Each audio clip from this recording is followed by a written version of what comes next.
Good afternoon and welcome everybody to this webinar on your future funding opportunities in the next year in the first pillar of Horizon 2020. My name is Dr. Juliane Sauer. I'm one of the Swiss national contact points for the Skłodowska-Curie actions, and I have the pleasure to guide you through this webinar. This is the outline of today's event. I will briefly explain you the setup of this webinar and then continue with a short introduction, particularly with a focus on the status of Switzerland.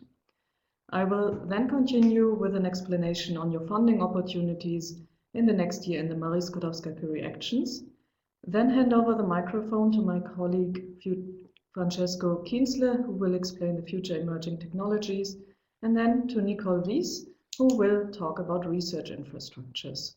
At the end, we will have a chat session for your question and answers. This is the setup of today's webinar. In the big window, you will always see the slides of the presentation. In the upper right-hand corner, you will always see a photo of the current speaker, and below you find the chat for your questions. Please also, you can ask your questions in written during the webinar. We will take them at the end and answer them. Don't be shy, we will be happy to answer your questions. For your information, this webinar will be recorded and you will receive a follow-up email with a link to the YouTube video of this webinar. Switzerland is currently associated to Horizon 2020. This partial association covers one of the three pillars of Horizon 2020. You can see the three pillars here: societal challenges, the one in green, the one in gray, industrial leadership and excellent science. The blue one is the one we're talking about today. The blue one, excellent science, is currently associated to Horizon 2020 for Switzerland, together with spreading excellent. For the other two pillars, Switzerland is considered a third country. For the excellent science pillar, so there's the European Research Council, ERC, Future and Emerging Technologies, Skłodowska-Curie actions and research infrastructures in it. Any Swiss-based institution and any Swiss-based researcher can currently take part in these actions as if we were fully associated. So no need to worry for the upcoming opportunities we are going to present you. Euresearch is the Swiss network for research innovation. For research and innovation, we are mandated by the Swiss State Secretariat of Research, Innovation and Education. Our services are free of charge. For example, we inform about funding opportunities in the European context. We give events, not only webinars, but also real physical events. We advise and we connect you with potential partners. Again, all our services are free of charge, and at the end of every presentation you will also see our contact data. I will now continue with funding opportunities in Horizon 2020 in the Skłodowska-Curie actions. This slide shows you a brief overview. There are 4 actions I'm going to talk about. 3 of them are so-called host-driven actions: innovative training networks, ITNs, RIS, Research and Innovation Staff Exchange, COFUND, co-funding of regional, national and international programs. This is where the host, so a university or a company, has the driver's seat. Whereas the one individual-driven actions, they are called the individual fellowships. It's the researcher as an individual person who decides what to do. Let's continue with ITN, Innovative Training Network, because this call is currently open. This call focuses on training of so-called early-stage researchers, that means in most cases doctoral students, through a whole network of universities or also of companies or NGOs, of beneficiaries. Within a framework of the other research topics, the early-stage researchers can work on their own research topic. Very often that's the PhD. Additionally, this training shall offer them transferable skills, for example, anything that will make a young researcher an even better researcher. The students can carry out exchanges within their network, Very often those kind of fellowships last for 36 months, but they can be shorter. The success rate for ITNs is considerably low, so you would need an excellent preparation. On the other hand, Swiss institutions usually perform quite successfully in these ITNs. There are two sub-modes in ITN, the so-called European Industrial Doctorate and the European Joint Doctorate. I will talk about them on the next slide. This call is open right now with the next deadline on the 12th of January next year. This is quite a short deadline in case you should apply now. Please get in touch with us in case you wish to apply and need supporting documents or help. The next call next year will open in September. The deadline in 2017, and for this call it is not yet decided if Switzerland will be eligible or not. These are the three implementation modes. European Training Networks is sort of the most common network. It's called ETN, and you have to have at least 3 beneficiaries from 3 different member states or associated countries of Europe. These can be from the academic sector or the non-academic sector. You can use up to 540 researcher months. That means hire several researchers, and all in all, this cannot be more than 500 researcher months. And you will apply to one of 8 scientific panels, but there are no topics. All this is completely bottom-up approach. This is your idea that counts, no matter what the discipline is. The next mode is the European Industrial Doctorate. At the very minimum, you have to have 1 partner from the academic and 1 partner from the non-academic sector from 2 different member states associated countries. It's slightly smaller than the ETN. There's also less budget foreseen for this. And the last one is the European Joint Doctorate, where the idea, as it says, is that several universities get together and offer a joint degree for the early stage researchers. Everything that is financed works in the Sklodowska-Curie actions via the so-called unit costs. This is usually 1 month of eligible early stage researcher. So if you hire 1 person for 12 months, that would be 12 researcher months.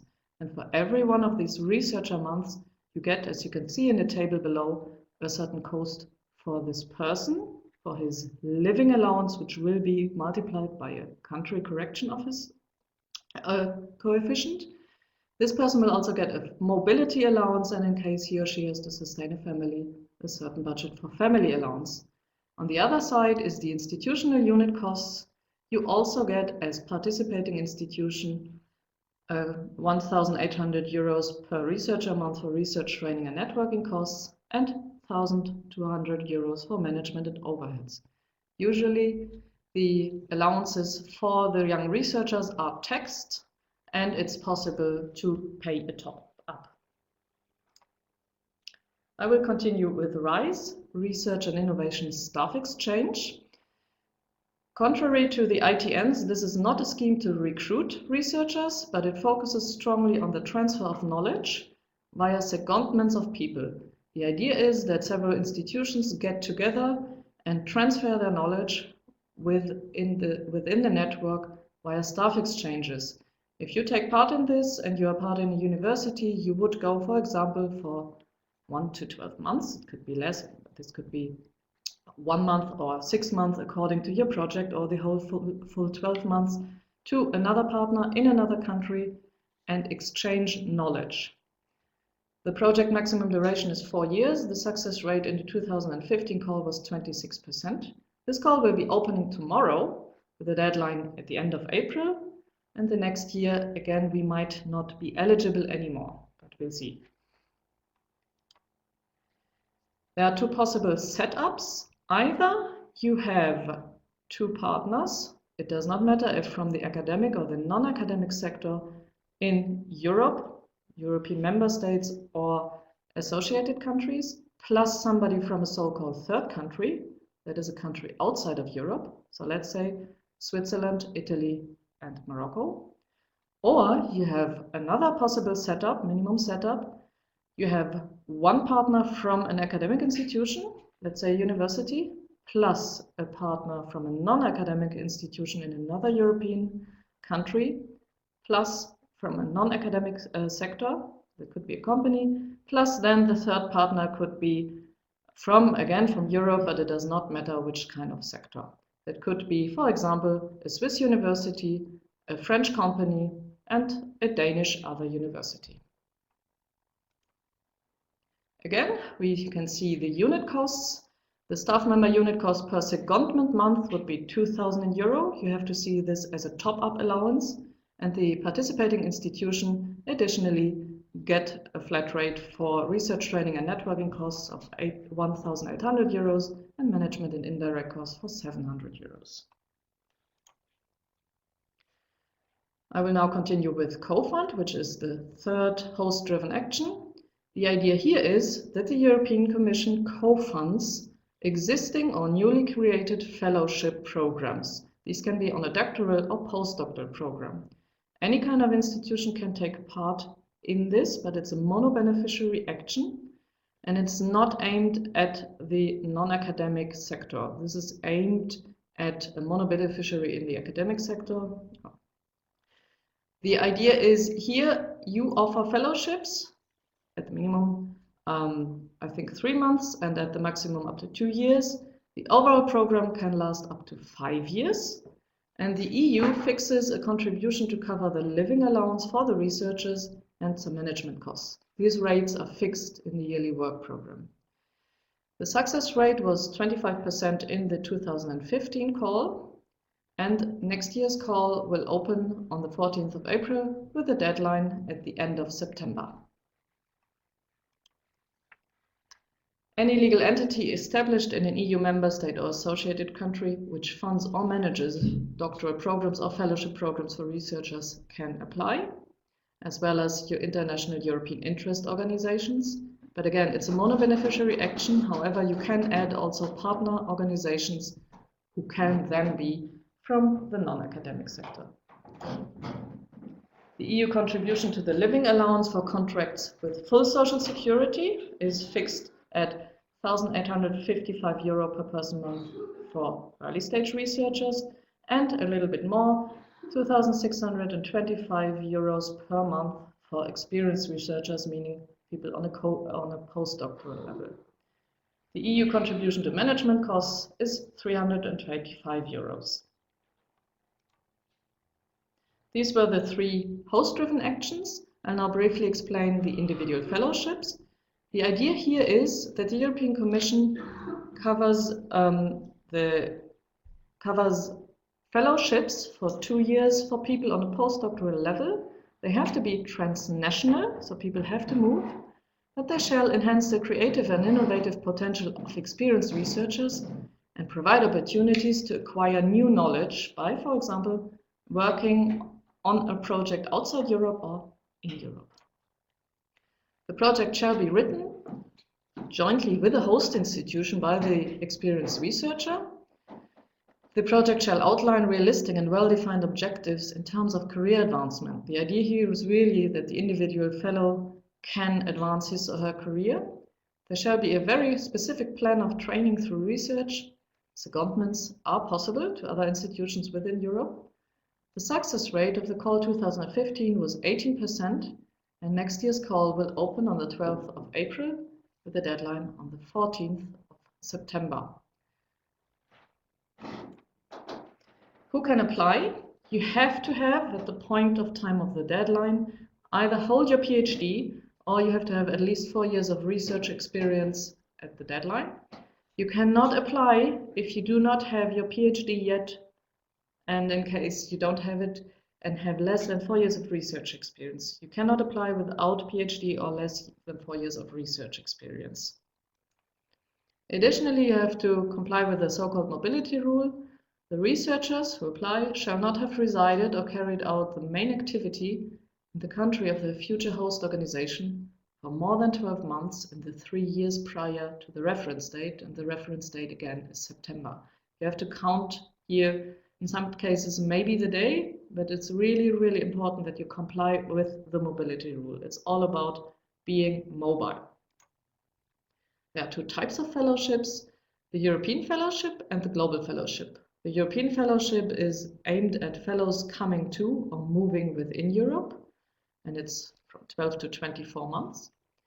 Or the global fellowship, the idea here is that you start from, you're going from Europe to a third country outside Europe, and you have a mandatory return phase for 1 year back again in Europe. This can be at the host institution where you have been before, or at any other research institution in Europe. Again, the unit costs. Here on this table you can see the living allowance, mobility allowance and family allowance for the fellow, plus the institutional unit costs, again merged into, divided into research, training and networking costs and the management and overheads. Be careful, almost every country taxes the income. The fellow gets an employment contract, but that means he or she also has to pay taxes. This was already a lot of information. You can get more information on all the details if you either contact your first entry point in your region, that would be the Euresearch regional office, you have the link here. You can inform yourself at our events. We always have a number of call-related events where you can simply come to. You have to register and you're welcome to talk to us at the events all over Switzerland. And of course, please feel free to contact my colleague, Dr. Sibylla Martinelli, or me via the link given below, msca@euresearch.ch. We will be happy to answer all your questions related to the Marie Skłodowska-Curie actions. I already received one question and I will quickly hand it. Is ETN a training or a research project? It's a lovely question because indeed it is both. You have to be careful in case you wish to apply for a European training network. That's part of the ITNs I talked to before. It's not a pure research project. Of course, it's dealing with research and it's dealing with training researchers, but it has to offer both a solid and a well-matching training, as well as solid and good and advancing research. But the research is carried out via the PhD projects. I will now hand over the microphone to my colleague Francesco Kienzle, who will talk about the future emerging technologies.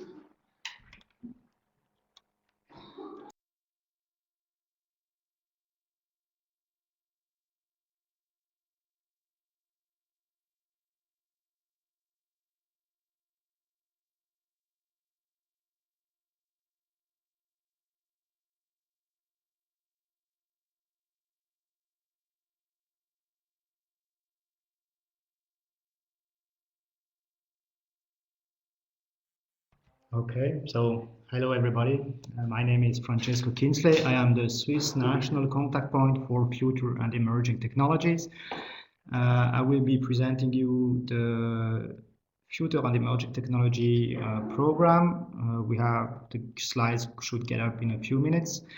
Basically, the reason why we are here today is that the European Commission published in last October the work program for 2016 and 2017, and you should be actually preparing the proposals now. So putting the idea on the work, starting to collect the idea, building up your consortium, and starting drafting the work packages. Okay, so I guess the slides will come up in a few seconds.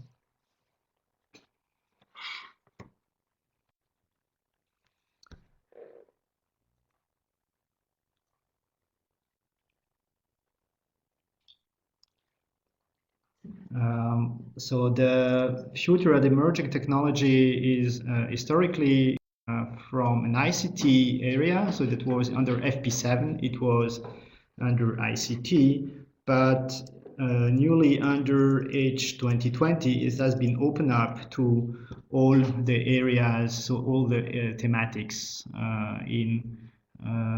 so you can really be from social sciences to physics, biology, medicine, anybody could apply there. Okay, let's get through rapidly. So the next 10 to 15 minutes, I will give you a brief overview of the program. Let's go through it. So basically, I will first insert a few generalities about the program, then FET-Open and FET Innovation Launchpad. Then in the second block, I will speak to you about Proactive and the FET High Performance Computing, and a few words about the coming events and the resources we have you can access. And you will get anyway the slides after the presentation, so you can click on the links on the presentation to get access to more information. So first, the generalities. So today it's about the first pillar, the excellent science pillar, and future emerging technologies is located in this first pillar with an overall budget of 2.7 billion euros over the 7 years of H2020. FET actually tries to cover the full range from open, light, and agile programs on the left side of these slides, which are, let's say, relatively small projects, to the other extreme on the right side of the slide, which is the roadmap-based research, which are very heavy research in terms of budget and in terms of number of collaborators. The FET unit subdivides this spectrum in 3 areas. So on the right side, on the big hand side of the roadmap-based research, the FET flagships, which is addressing grand challenges, and we have currently 2 big ones, the graphene flagship and the human brain project. I won't discuss nothing about that today. I will concentrate on the other 2. So on the other extreme on the left side, you find the FET-Open, which are exploring their novel ideas, really new ideas which have never been addressed before. And in between, the Commission has the so-called FET Proactive, where there are some areas are identified by the Commission, and there the goal is to explore these areas which might come out to turn out to be very important in the coming years. So again, FET-Open is for early stage science and technology, looking for radically new ideas toward future technologies. And the word technology here is very important. The second one is FET Proactive. So there the areas have been identified, and the goal is to get critical mass of knowledge and excellence in Europe around these areas. And the flagships are large scale project with transformational impacts in the society. So let's go now to the first part, FET-Open and the FET Launchpad. So as I said, FET-Open is on the left side of the spectrum. Although you can come with any kind of idea, so these are collaborative projects where you have need a consortium of 3 people from 3 different member states or associated countries, and the thematic is completely up to you to define it. Still, the Commission defines so-called gatekeepers, which you really have to fit. Not any project could fit in this FET-Open frame.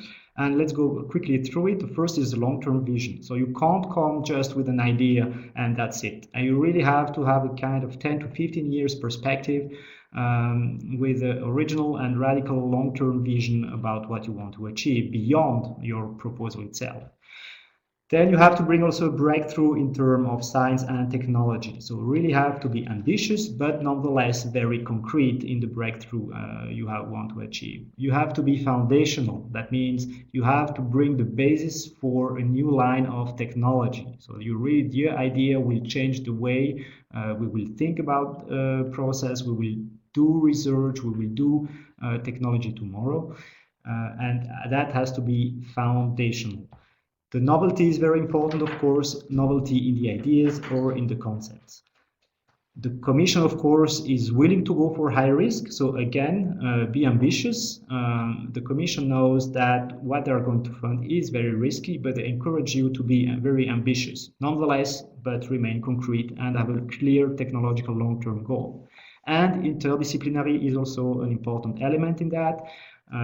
Since the experience shows that from interdisciplinary, very, very new and promising idea emerge out of these teams. In practice, so again, specific challenge for FET-Open is early stage and high risk visionary collaborative projects. So again, you need at least three participants from 3 different countries, European countries or member state. So European member state or associated countries, sorry.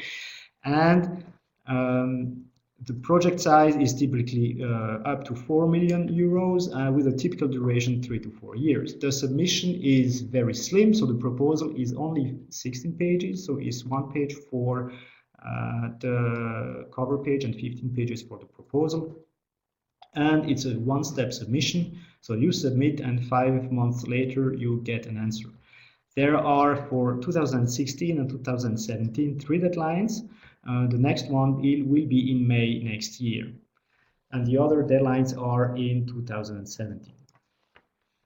Now, close to, in parallel to the FET-Open, in this package FET-Open, there is actually another one which is just the newcomer in this FET family, which is the FET Innovation Launchpad. There, the idea is the following. It could happen that within a FET project, you have a very one idea which pops up and which might have a big innovation potential, or in terms of service or in terms of product, but you are not sure yet if it could make it to the market. And the idea there is that the committee, so you hand on a proposal for this piece of idea you had out of a FET project, and you get 100,000 euro during 1.5 years to analyze, to make further analysis of the market potential of this idea.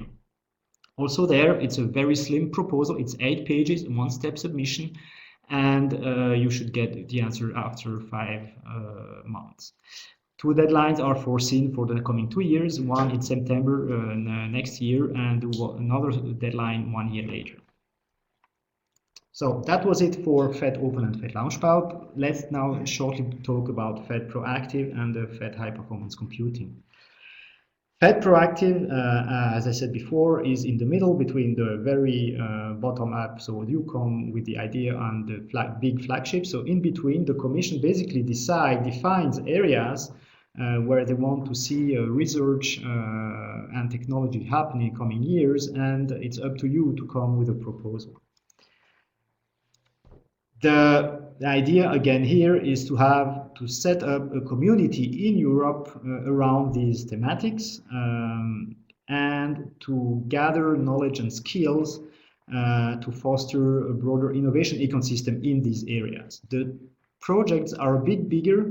These are 4 to 10 million euro projects and up to 5 years duration.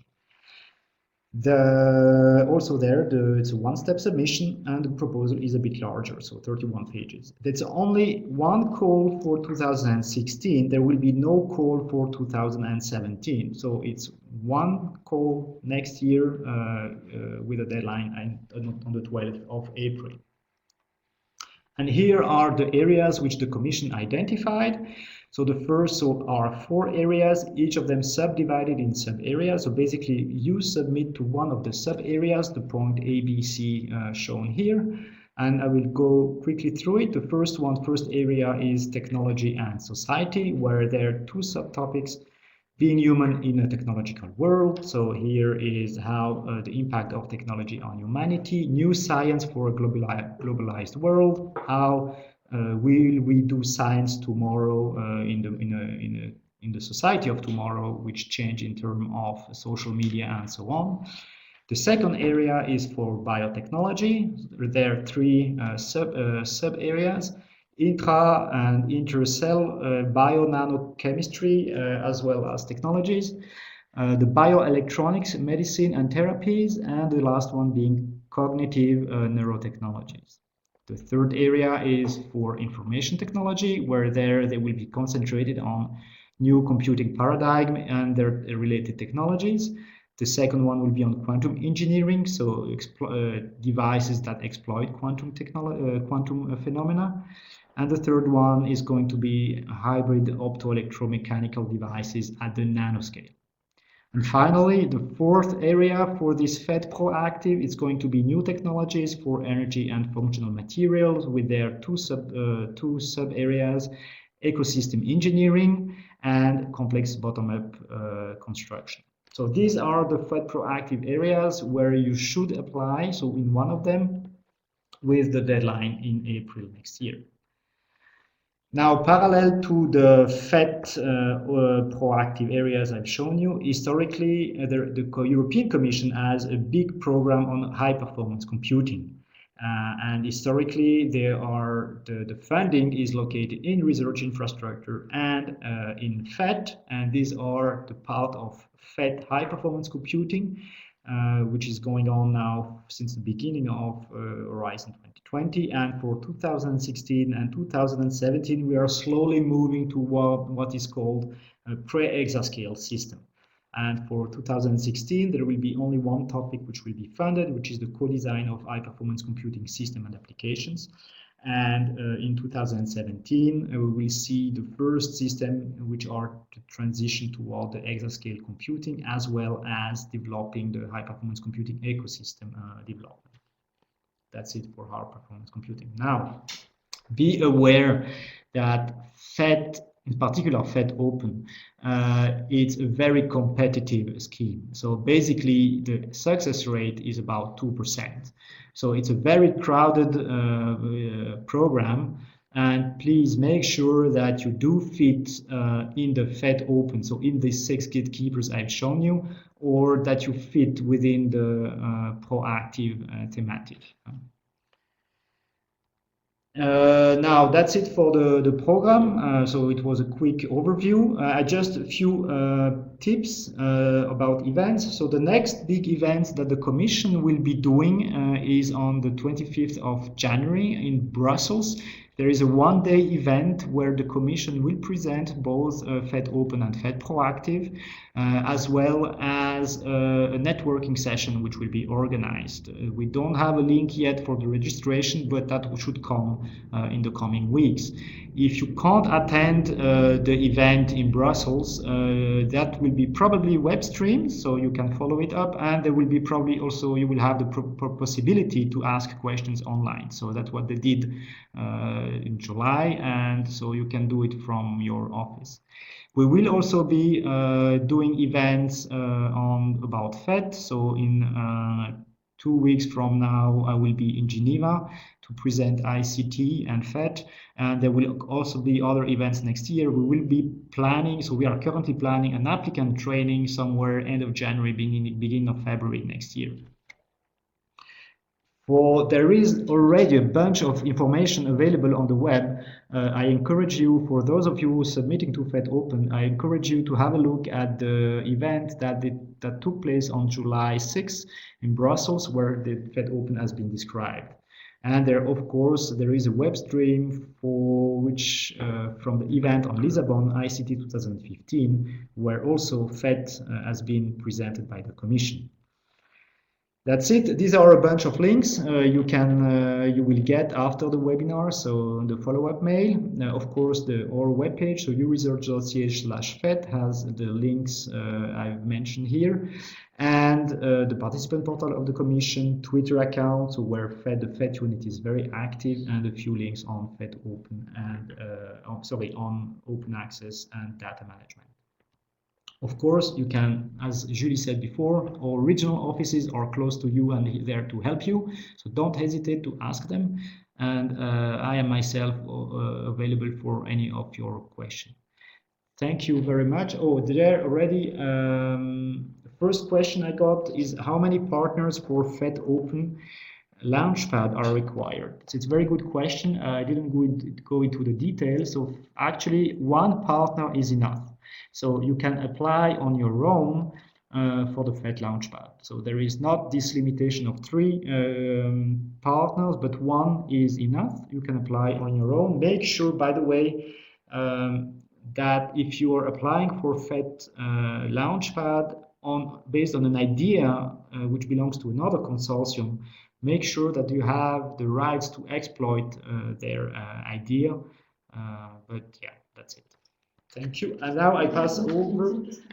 Okay. Sorry, there is a second question. Yes. So to submit a proposal for FET-Open, you mentioned that it is required to have a minimum of 3 member states or associated countries. Then is it eligible for third country? Yes. So third country are eligible, of course. but they don't count in this minimum of 3 member state or associated country. But any third country can participate. Now they won't probably be funded. So make sure so that check the funding of this specific country, but most of them are not. So for example, if you want Canada on board, I don't think that most of them get funded, but there might be, I think, some exception in the case of Quebec or some special. There are always, there might be some specific configuration. Okay, that's it for the moment. So I now pass the floor to Nicole Wies, which is going to present you the last part of the webinar, which is going to be research infrastructure in Horizon 2020.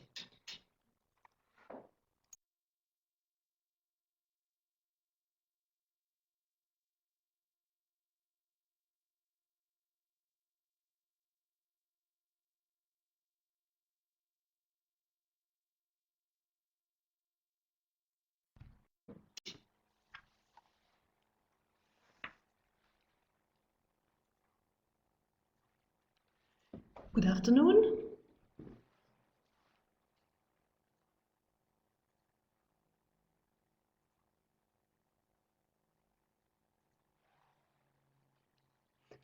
Good afternoon. My name is Nicole Wies. I am the national contact point for research infrastructures at Euresearch. And during the next 15 minutes, you will get information about what are research infrastructures. You will see examples of currently running projects, get insights into the work program 2016-17, and at the end get some useful links about research infrastructures. Research infrastructures are in the first pillar, like Curie actions and FET. The total budget in Horizon 2020 for research infrastructure is 2.48 billion.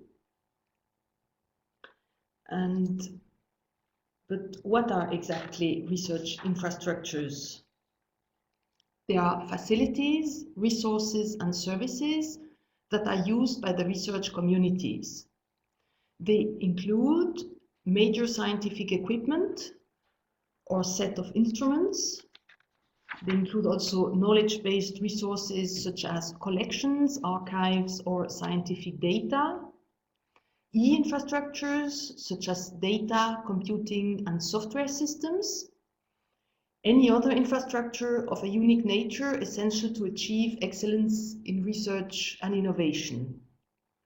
They can be single-sited, distributed, or virtual, and when relevant, may be used beyond research, for instance, for education or public services.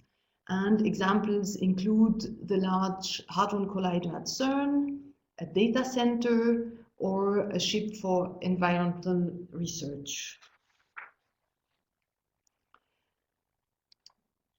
I will give you now 4 examples of successful proposals of the work program 14-15, where Swiss institutions are participating. The first example is MAX, Materials Design at the Exascale. It's a E-Infra 5 2015 call. It's a research and innovation action that started in September this year and will last until March 2018. It has a budget of 4 million with 12 partners, among whom the coordinator, the National Research Center in Italy, and the Swiss partners EPFL and ETH.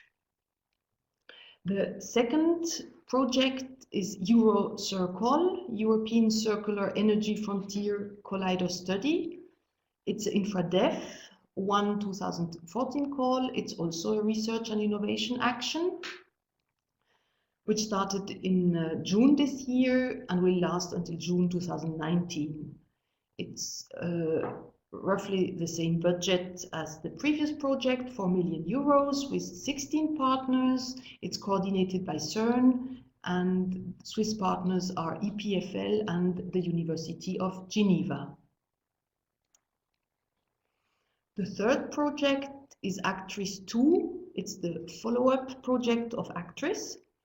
Aerosols, clouds, and trace gases research infrastructure. This is an Infra-IA 1 2014-15 topic, also a research and innovation action that started in May and will last until May 2019. Has a huge budget of 9.5 million euros with 31 partners, coordinated also by the National Research Center in Italy, and the Swiss partners are the Polish Institute and EMPA. And last but not least, the fourth project is RIS, Research Infrastructures Consortium for Horizon 2020. It's InfraSoup 8 2040. This is a coordination and support action from the NCPs of Europe. It started in December last year and will last until end of November 2018. It has a budget of around 2 million euros with 11 partners, all NCPs in Europe, and it has also extended NCPs beyond Europe. It's coordinated by APRE in Italy, and Euresearch is participating in this project. I present it to you because RIS has a website and important information that can be useful for you if you are interested in, for instance, transnational access. It has a list of frequently asked questions. You will get the link at the end of the presentation. Now we saw successful past projects. Let's go to the new work program 2016-17, launched in October, and see what it has to offer. The new work program has 5 calls and 15 topics. We have already seen that the budget for the whole Horizon 2020 is 2.48 billion euros. The budget for the year 2016 is roughly 1/10 of it, 294.4 million euros. The 5 calls are InfraDev, developing new world-class research infrastructures; Infra-IA, integrating and opening research infrastructures of European interest; E-infrastructures; Infra-Innov, fostering the innovation potential of research infrastructures; and InfraSoup, support to policy and international cooperation. You see at the bottom the link to the participant portal where you find all useful information about the different topics.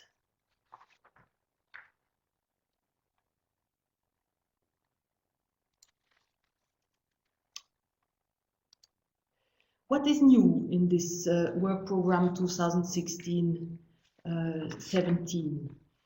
New is a strategic approach with more attention to the contribution to the current political priorities. The Horizon 2020 work program 16-17 contributes to the political priorities of the new Commission's agenda, in particular to maximize its support in strengthening Europe's global competitiveness, the creation of new jobs, and the promotion of growth. There is more integration with other parts of Horizon 2020, in particular societal challenges, to exploit synergies and complementarities. For instance, with climate action and sustainable development, with biodiversity and social science and humanities.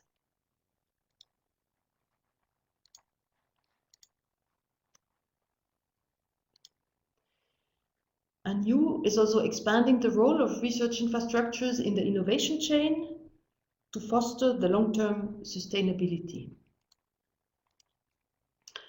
There is a new approach for integrating activities with different processes for starting and advanced communities. It was decided to make separate calls for these 2 communities with different experience in European projects.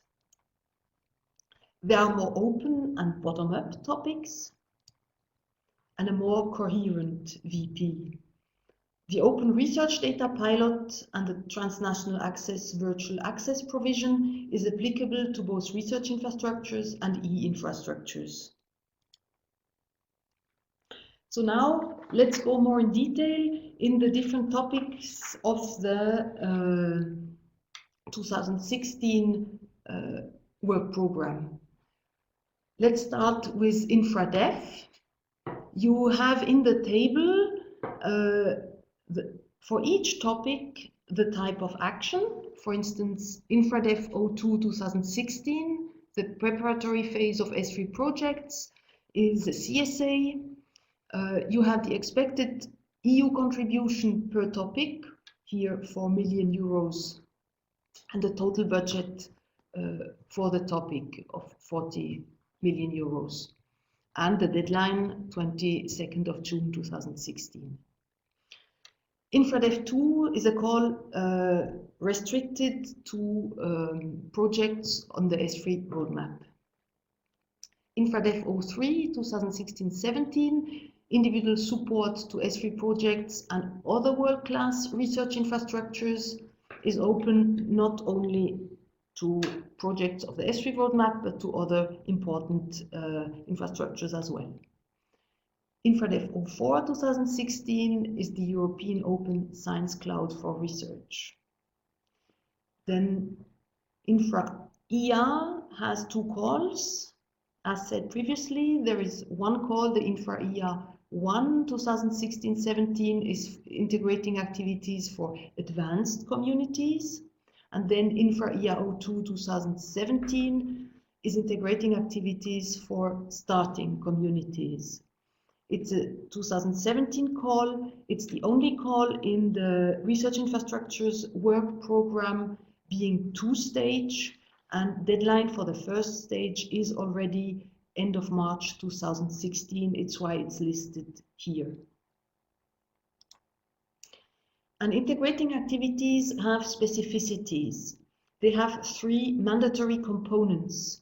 The one is networking, the second is transnational virtual access, and the third is joint research activities for the improvement of research infrastructure services.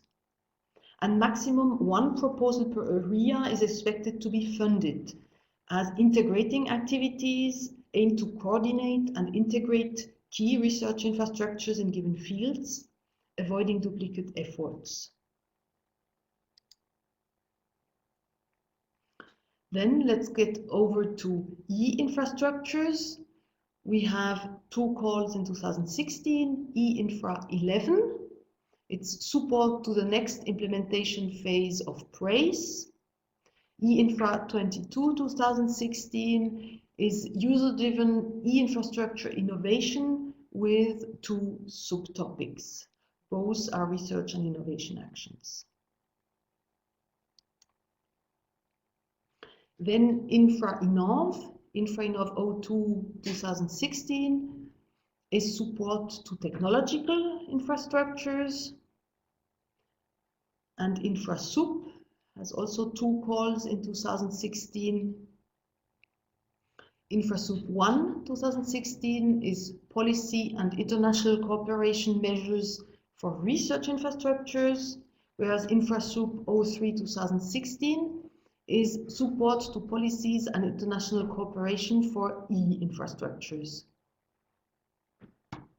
And there are also 2 subtopics.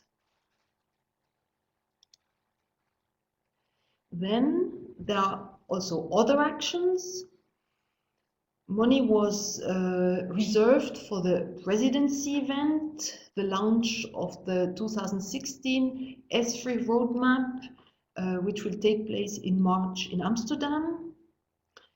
There is also money for external expertise, for expert contracts. If you're interested in being expert for the European Commission, you can register on the participant portal. The European Commission is always keen in having new experts. The third action is the GÉANT partnership projects, the Research and Education Networking GÉANT. And GÉANT is the leading collaboration on e-infrastructure and services for research and education. And the second partnership project is the Transatlantic Submarine Cable.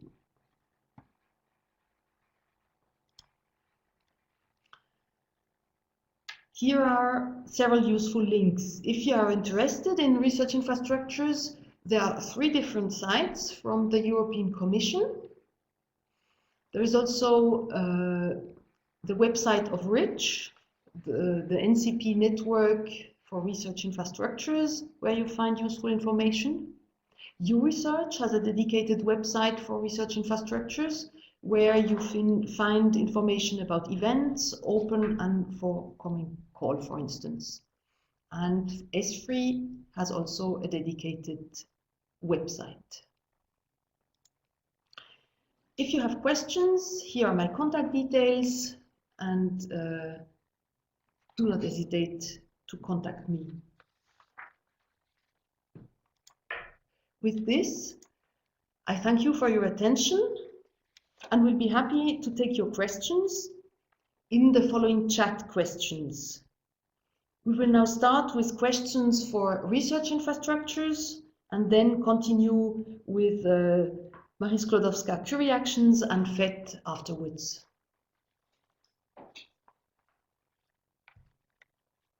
And I already got a question, which is regarding the infracall in collaboration with Africa. Is it exclusively limited to projects related to the previous call? And the answer is no. So you can apply even if you didn't have a previous call before.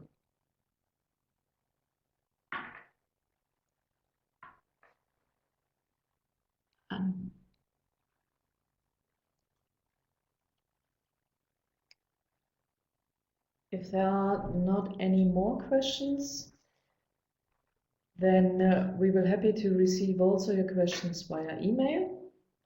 We would like to thank you very, very much for your participation. But please don't be shy. There are no questions. There don't seem to be any questions at all. This is a good sign.